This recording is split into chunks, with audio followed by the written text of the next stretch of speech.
네, 하나님의 말씀은 구약성경 사무엘상 23장 9절부터 14절까지 말씀입니다. 사무엘상 23장 9절부터 14절까지 말씀입니다.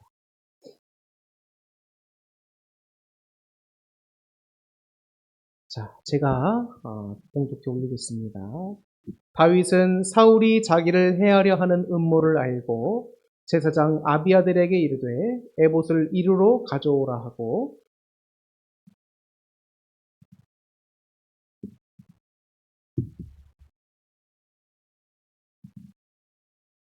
다윗이 이르되 이스라엘 하나님 여호와여 사울이 나 때문에 이 성읍을 멸하라고 그일라로 내려오기를 꾀한다 함을 주의 종이 분명히 들었나이다. 그일라 사람들이 나를 그의 손에 넘기겠나이까? 주의 종이 들은 대로 사울이 내려오겠나이까? 이스라엘의 하나님 여호와여 원하건대 주의 종에게 일러 주옵소서 하니 여호와께서 이르시되 그가 내려오리라 하신지라. 다윗이 이르되 그일라 사람들이 나와 내 사람들을 사울의 손에 넘기겠나이까 하니 여호와께서 이르시되 그들이 너를 넘기리라 하신지라. 다윗과 그의 사람 600명가량이 일어나 그일라를 떠나서 갈 수 있는 곳으로 갔더니 다윗이 그일라에서 피한 것을 어떤 사람이 사울에게 말하매 사울이 가기를 그치니라. 다윗이 광야의 요새에도 있었고 또 십광야 산골에도 머물렀으므로 사울이 매일 찾되 하나님이 그를 그의 손 넘기지 아니하시니라. 아멘. 할렐루야. 네, 오늘 이 시간 함께하는 여러분 모두에게 하나님의 놀라운 사랑과 회복하심과 은총이 충만하기를 축복합니다. 오늘은 본문의 말씀을 통해서 다시 사랑으로 돌아갑시다 라는 제목으로 여러분들에게 말씀을 전하도록 하겠습니다. 이스라엘에 있어서 역사상 가장 위대한 왕이 있다고 한다면 단연 다윗 왕을 뽑습니다. 다윗 왕은 원래 왕이 되기 이전에 매우 평범한 그런 목자였습니다. 자, 그런 목자 출신이었지만 하나님의 은총을 입어 이제 왕이 될 운명을 소유하게 되었죠. 자, 형들이 출전했던 블레셋과의 전투에 참여를 하게 되었는데 정말 뭐 전투에 일부러 참여를 한 것이 아니고 형들을 찾아갔다가 우연찮게 전투에 참여를 하게 된 겁니다. 다윗은 하나님과 이스라엘 백성을 모욕하고 있던 상대편 블레셋의 골리앗을 죽이게 되지요. 하나님의 도우심으로 죽이게 되고 그러니까 이제 백성들에게 크게 주목을 받게 됩니다. 그 골리앗 장군 한 명 때문에 이스라엘 백성과 사울 왕이 벌벌 떨면서 전쟁을 치르지 못하고 있던 그 상황에서 소년 다윗이 가서 물맷돌 한 방으로 그 거인 장수 골리앗을 때려 눕혔으니까 백성들이 얼마나 다윗을 눈여겨보면서 이렇게 막 띄워줬겠습니까? 그러니까 백성들이 크게 주목을 받게 됩니다. 다윗이. 그리고 사울 왕의 아주 깊은 총애를 받게 되지요. 하지만 운명의 장난일까요? 승전하고 돌아오는 길에 백성들이 승전 보고를 이제 올리면서 오고 있는 행렬을 바라보면서 막 박수치면서 환호합니다. 그러면서 백성들이 말하기를 이렇게 이야기를 하는 거예요. 사울은 천천히요 다윗은 만만이라. 사울이 적군을 죽인 수는 천천히라고 한다면 다윗은 만만이라는 겁니다. 그 말은 현재 사울 왕보다도 다윗을 백성들이 더 높여주고 있다는 것이지. 이것은 백성들이 다윗을 그만큼 기뻐하고 사랑했다라고 하는 마음을 보여주는 것이겠지만, 기쁨을 표현한 것이겠지만, 다윗의 입장에서는 매우 안타까운 일이었던 겁니다. 혁혁한 공적을 세운 다윗을 기뻐하는 백성들의 마음은 알겠지만 당시 왕이었던 사울이 백성들이 이런 말을 들었을 때에 어떤 기분이었을까를 한번 생각해 봤으면 얼마나 좋았을까라는 생각이 들어요. 그리고 자신보다 인기가 높은 다윗을 사울이 어떤 마음과 어떤 행동으로 대우할지를 백성들이 조금이라도 좀 생각을 해봤다고 한다면 아마 좀 달라졌을 수 있지 않을까라는 생각이 들지만 어쨌든 다윗의 입장에선 백성들이 그렇게 말하는 걸 가지고 들었을 때에 매우 아찔했을 거다라는 생각이 들 수도 있습니다. 자칫하면 자기 목숨이 날아가는 겁니다. 아니나 다를까 이때부터 사울 왕은 자신의 왕위를 다윗에게 빼앗길까 봐 마음에 큰 두려움이 임하게 됩니다. 그런 그의 두려움은 이내 다윗을 향한 시기와 질투와 미움의 마음으로 치닫게 되지. 시기하는 마음은 여러분, 내가 갖지 못한 것을 다른 사람이 갖고 있습니다. 그럼 그것을 파기하고 없애서라도 내 만족을 채우길 원하는 마음이 시기란 말. 그런 시기와 더 나아가 질투와 또 미워하는 마음이 자라졌다 보니까 급기야는 어느 마음까지 가는 겁니까? 다윗을 죽이고자 하는 마음까지 가게 되는 겁니다. 이때부터 사울 왕은 다윗을 죽이려고 창도 2번씩이나 집어던질 뿐만 아니라 다윗이 도망가는 곳곳마다 쫓아가면서 다윗을 죽이려고 합니다. 그럼 다행히도 사울 왕의 이제 손아귀에서 피할 수 있도록 도와줬던 것이 사울 왕의 아들 요나단 덕분이 아니지 않습니까? 근데 한번 생각을 해보면 여러분, 누군가가 자신을 죽이려고 계속 쫓아다닌다고 한번 생각해 보세요. 그럼 여러분 그 인생이 얼마나 불안하겠습니까? 잠을 제대로 잘 수가 있겠습니까? 자다가도 벌떡 일어나겠지요. 불안하니까. 근데 다윗은 여러분 그런 삶을 꽤 살아야 했다는 거예요. 사울의 아들이었던 요나단의 도움으로 이제 피신해서 처음으로 가게 된 곳이 노비라고 하는 곳입니다. 노. 자, 그곳에 있던 제사장 아히멜렉을 만나고 그의 도움으로 말미암아 이제 거기서 음식도 공급받고 또 블레셋 장수들이 쓰고 있던 군사들이 쓰고 있던 전리품으로 가져왔던 것들도 다윗에게 제공하고 합니다. 다윗이 거기서 음식과 무기들을 제공을 받게 되죠. 또 아히멜렉이 사울 왕에게 다윗이 여기에 있다라고 하는 이야기를 하지 않았습니다. 다윗의 곤란함을 알고 다 왕에게 보고하지 않은 것이지요. 그리고 다윗이 언제나 자연스럽게 했기 때문에 굳이 왕에게 또 알리지 않았습니다. 그래서 다윗과 그를 따르는 소수의 무리들은 살 수가 있었던 거예요. 하나님의 도우심이죠. 자, 그 후에 다윗은 사울왕을 또 피해서 자신을 추적하던 사울왕을 피해서 가드왕 아기스에게로 가게 됩니다. 이 가드왕 아기스에 갔을 때 여러분 유명한 사건이 있었잖아요. 다윗 왕이 미친 척해서 그 위기를 생명의 위협을 모면하게 됩니다. 그것이 바로 이 가드에서 있었던 일이에요. 이렇게 하나님은 주신 지혜로 말미암아 미친 척을 하면서까지도 생명을 부지한 다윗은 다음으로 그일라라고 하는 곳으로 또 가게 됩니다. 그 전에 모압에서 자신의 부모를 거기다가 이제 모셔놓고 자신은 그일라로 또 이동을 하게 되는 거예요. 그일라로 갔는데 마침 블레셋 사람들이 그일라로 와서 그일라를 약탈하고 있던 겁니다. 다윗과 그를 따르는 소수의 무리들이 블레셋 사람들을 쳐서 무찔러서 그일라를 구원해 줬어요. 그곳에 잠시 머무는데 노베 제사장 아히멜렉의 아들인 아비아달이 다윗에게 급히 왔습니다. 그러면서 비보를 전하는 거예요. 슬픈 소식을 전합니다. 사울 왕이 다윗을 숨겨줬던 자신의 아버지인 제사장 아비멜렉과 그의 가족들뿐만 아니라 그 노베 제사장 85명을 죽였고 마을 사람을 다 죽였다는 거예요. 다 죽였다는 거예요. 그 마을에 행한 안타까운 소식을 다윗에게 전합니다. 다윗이 아비아달에게 이 모든 일은 나 때문에 일어난 거야. 너는 나를 따라. 나와 함께 있지. 라고 하면서 아비아달이 제사장 역할을 하면서 다윗과 함께 하게 됩니다. 이 사울 왕이 다윗을 바짝 쫓으면서 다윗을 돕거나 다윗의 거처를 알리지 않은 자들은 모조리 죽이는 거예요. 노비 아주 초토화가 됐습니다. 그일라 사람들은 다윗에게 은혜를 입었음에도 불구하고 어떤 사람이 몰래 사울왕 측으로 가서 다윗이 여기 있다는 것을 알리게 됩니다. 사울이 그 이야기를 듣고 옳았구나. 하나님이 다윗의 목숨을 나에게 넘기셨구나. 라고 하면서 그일라를 에워싸서 다윗을 죽이려고 하는 음모가 다윗에게 다행히 알려졌어요. 그 다윗이 아비아들에게 에봇을 가져오게 한 후에 하나님께 먼저 여쭙는 겁니다. 이게 참 다윗의 위대한 점이에요.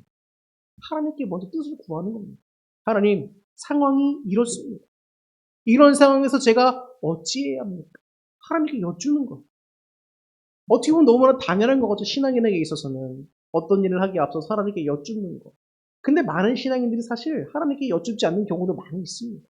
그렇기 때문에 다윗의 이런 점들이 어떻게 보면 기본이도 되게 기본이긴 하겠지만 도움이 된다는 거예요. 아, 다윗처럼 이럴 때는 하나님께 기도하면서 먼저 묻고 하나님 뜻을 찾고 구하며 나가야 되는 거구나. 두드리며 나가야 되는구나. 이게 다윗이 위대하게 여기는 순간이에요.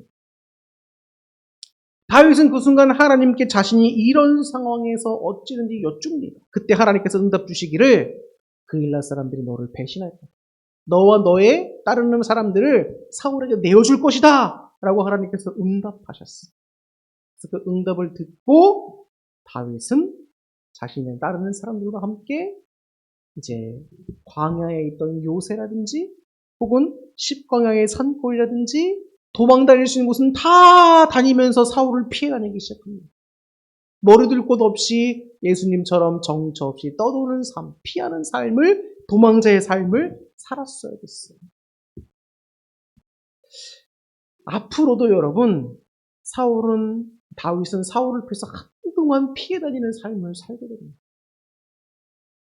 오늘 본문까지 다윗의 삶이 이런 삶이에요. 자, 다윗은 마치 예수 그리스도의 고된 삶의 예표가 된다고 해야 할까요? 이후에 왕이 된 다윗이었지만 여러분, 그의 평생 그와 함께하면서 이렇게 사울 왕에게 쫓겨다닐 때 다윗을 따르던 사람들이 나중에는 뭐 장군도 되고 또 요직을 차지하지요. 근데 그 사람들 가운데도 나중에 다윗을 배신했어요. 다윗이 왕이 됐음에도 불구하고 요직을 차지하고 싶어 다윗을 배신했단 말이에요.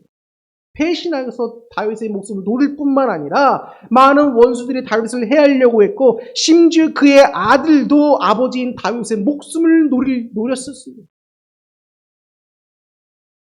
다윗은 어떤 사람이지요? 이스라엘 역사 가운데 가장 위대한 왕이었습니다. 족보상으로도 인간적으로 보면 예수님의 조상이 됩니다. 우리가 성경을 읽을 때에 본받아야 할 매우 중요한 신앙인물 가운데 하나도 바로 이 다윗이죠. 다윗 왕은 명성 있고 위대했고 역사의 한 획을 그었고 훗날 예수님이 그 족보에게 탄생하게 되었으니 여러분 이 얼마나 영광스럽고 위대한 왕이었습니다. 그런 다윗이었지만 그의 한평생의 삶은 여러분 목숨을 거는 고난의 연속이었어요. 왕까지 가고 모든 걸 다 누려보기도 했겠지만 그의 삶은 여러분 끝까지 고난의 연속이었다는 거예요. 얼마 전에 찬양을 유튜브에서 듣는데 그 밑에 사람들이 많은 댓글을 달았습니다.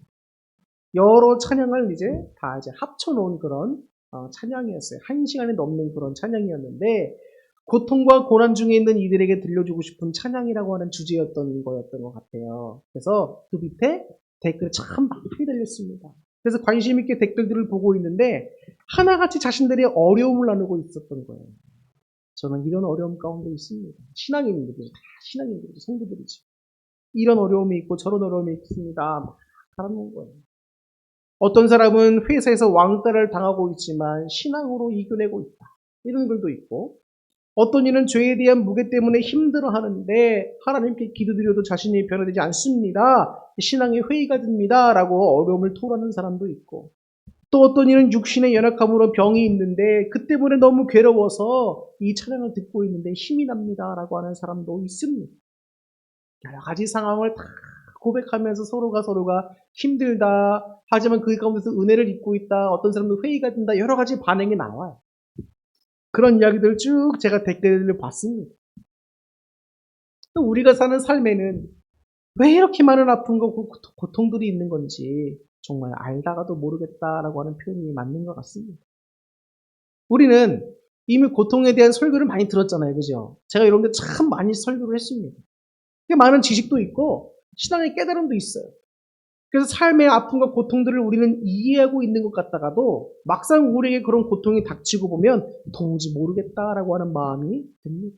그러니까 알면서 모르겠다는 거예요. 고통이. 우리의 삶의 고통과 괴로움들이, 아픔들이. 세상의 아픔이, 고통이, 힘듦과 괴로움이 또 낙심됨이 왜 이렇게 많은 건지. 또 세상의 온갖 부조리와 악이 왜 이렇게 만연해 있는 건지. 이해할 수 없을 때가 많지요.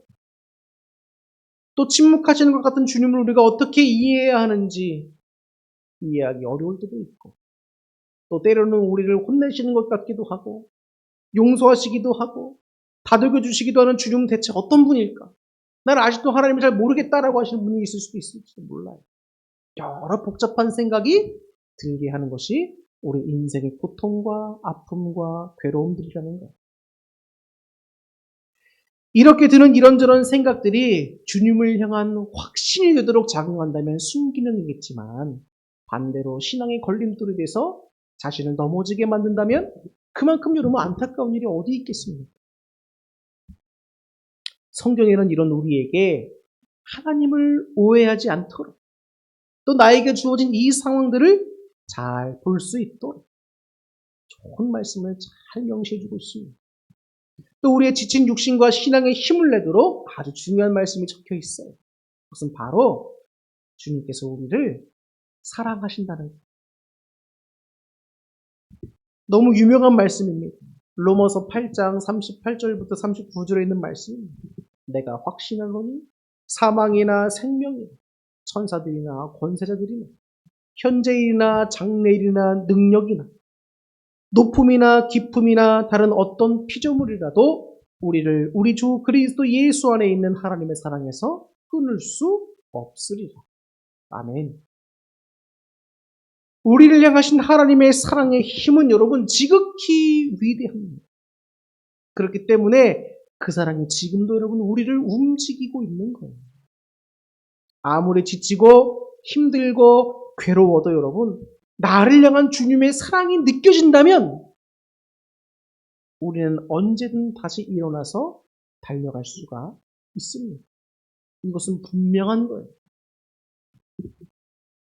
주님께서 우리를 사랑하신다 하는 것을 나는 잘 체감하지 못하며 느끼지 못하겠습니다라고 하는 분들은 예수 그리스도의 십자가 사건을 늘 마음판에 새겨봐야 합니다. 돌아봐야 돼요. 예수 그리스도의 십자가 사건을 통해서 보여주신 것이 뭡니까? 죄인 되었던 우리에게 주님께서 보여주신 사랑입니다. 죄인 되었던 우리에게 생명을 주신 그 사랑입니다. 이것을 통해서 하나님이 우리를 사랑하신다는 것을 증명했다는 겁니다.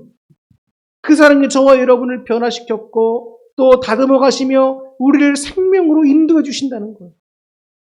이런 사랑은 여러분 세상에 없는 사랑입니다. 오직 하나님께서 우리에게 베푸신 유일한 사랑입니다. 그런데 여러분 그 사랑에는요 때로는 우리를 향한 매도 있고요. 반면에 위로도 있습니다. 또 그 사랑에는 우리를 향한 고난도 허락이 되지만 격려도 있습니다. 우리를 향한 역경도 있지만 반면에 복도 있습니다.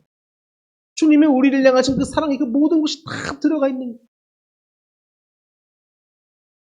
자녀를 낳고 키우는 부모가 된 사람들의 입장에서는 너무나 이 마음이 이해가 될 겁니다. 이 지금 글이 이해가 될 거예요. 자녀를 키우다 보면요. 자녀를 사랑하는 마음이 너무 크죠.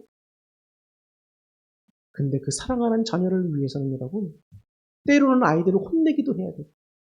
때로는 다독여주고 위로도 해줄 줄도 알아야 돼요. 이런저런 상황에 아이들을 노출시켜 가면서도 그 아이들이 성장할 수 있도록 내 마음이 괴로워도 지켜봐주고 기다려주고 바라보는 모습도 필요합니다. 그리고 이 아이들이 힘들고 지칠 때는 부모가 위로해주고 이 아이들에게 힘을 주는 일도 해주고 하는 것이죠. 이것이 사랑이라는 말이에요. 사랑.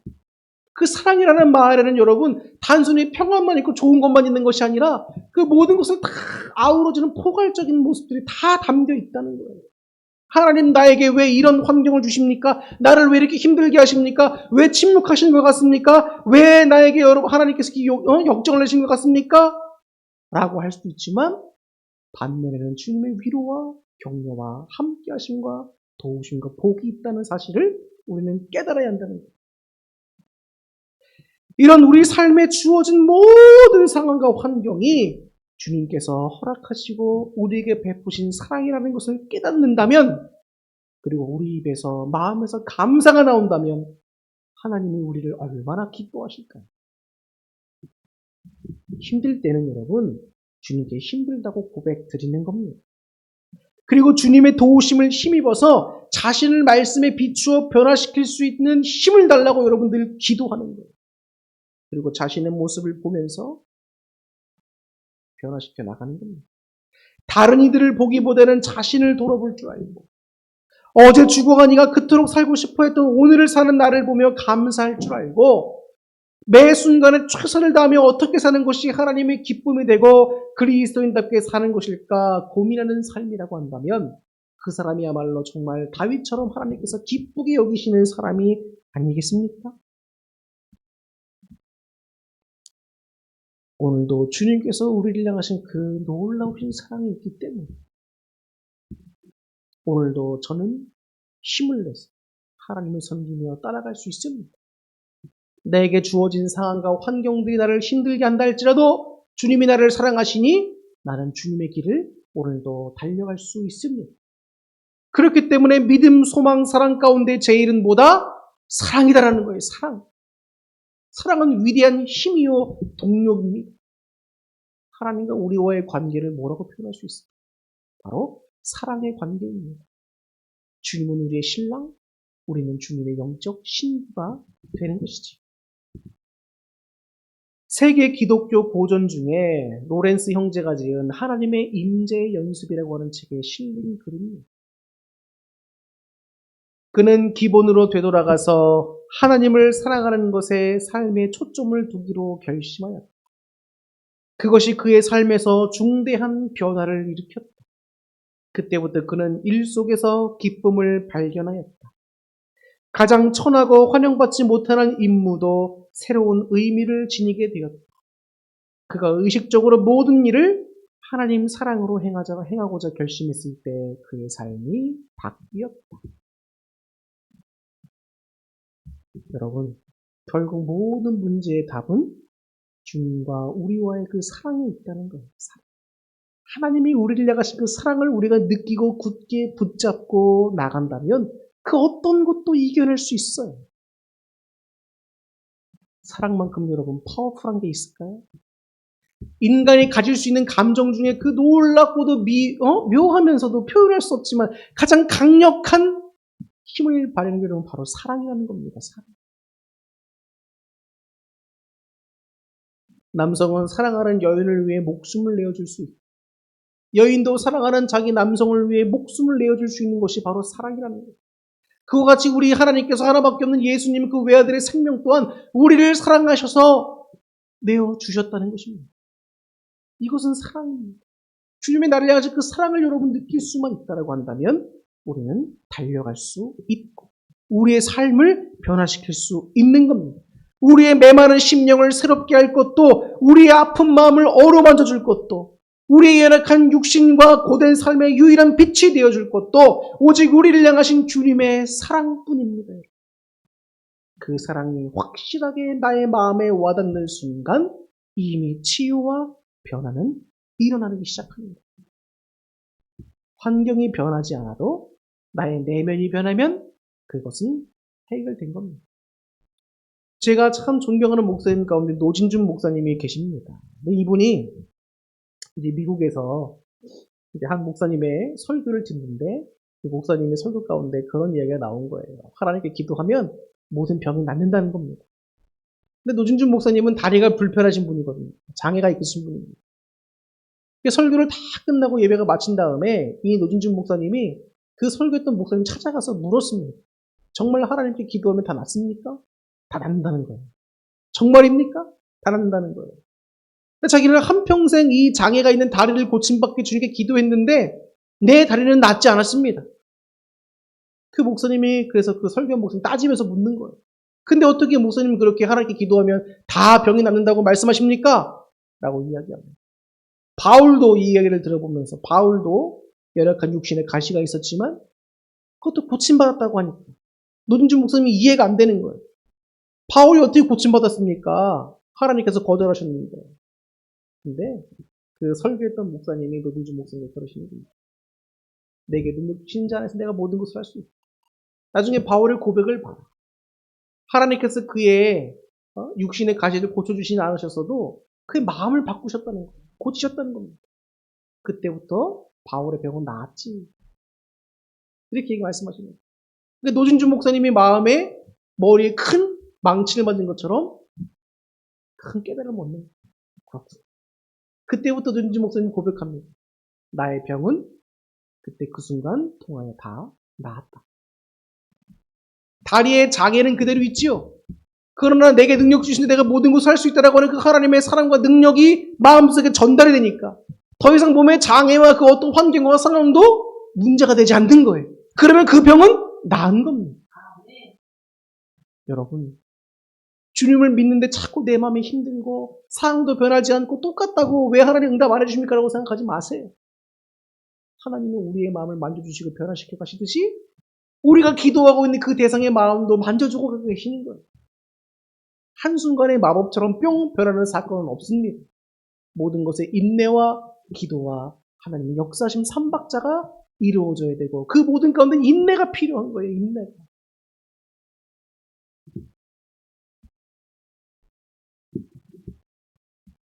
주님의 그 사랑이 오늘 이 시간에 여러분의 마음 깊은 곳에 예수 그리스도를 십자가 사건을 통하여 와 닿기를 축복합니다.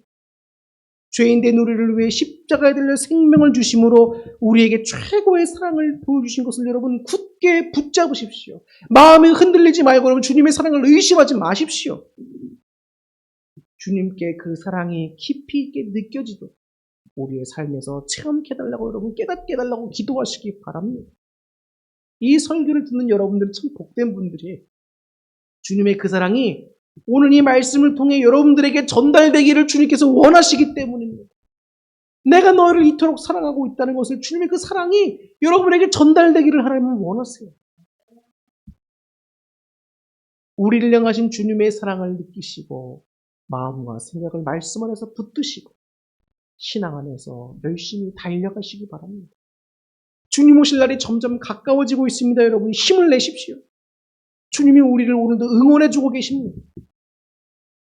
어떤 사물을 여러분 너무 가까이에서 보면 잘 안 보여요.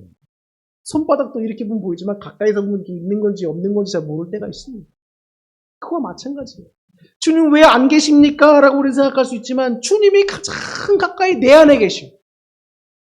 너무 가까이 내 안에 계시기 때문에 우리가 때로는 주님을 보지 못할 수도 있어요. 느끼지 못할 수도 있습니다. 안 보이는 것처럼 느낄 수도 있어요. 그러나 언제나 주님은 우리와 함께 하신다는 사실을 분명히 믿으셔야 합니다. 그 주님과 사랑으로 동행하며 범사의 기도와 감사함으로 여러분에게 주신 삶을 누리시고 하나님의 영광을 위해 사시고 최후 승리를 위해 오늘도 달려갈 수 있는 여러분 될 수 있기를 주님의 이름으로 축원합니다. 기도하겠습니다.